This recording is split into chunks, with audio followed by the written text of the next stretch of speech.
I am utilizing the Bit Integrations plugin to establish a connection between these two platforms.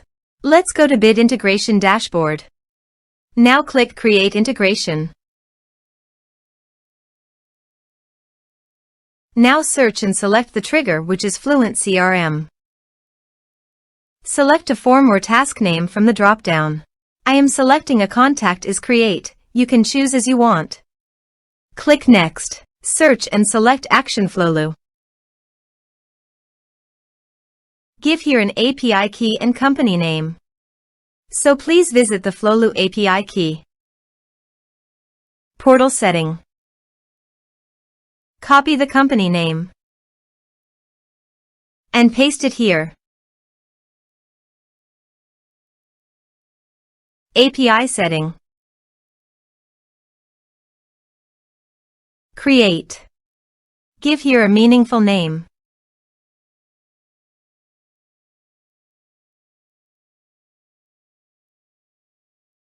Give all permission by checking the box.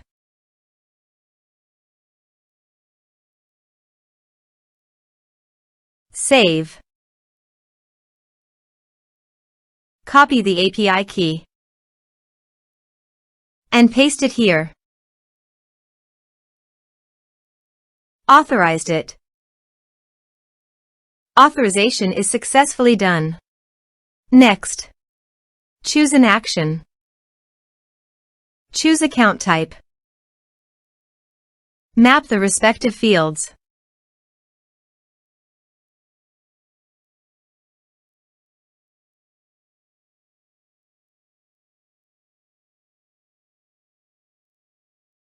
Here are some advanced features and actions you can use by checking the box. Also, you can add conditional logic you can use for your own requirement. Next. Finish and save it. Now go to FluentCRM Dashboard. Go to the Contact module. Click on Add Contact. Type some information and create contact.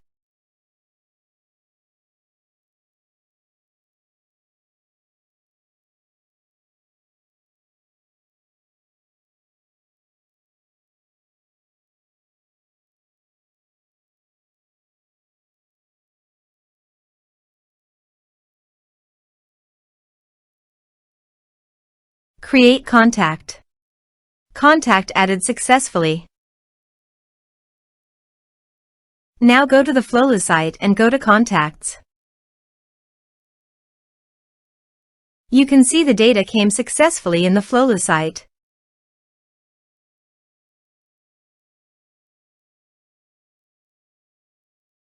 Thanks for watching.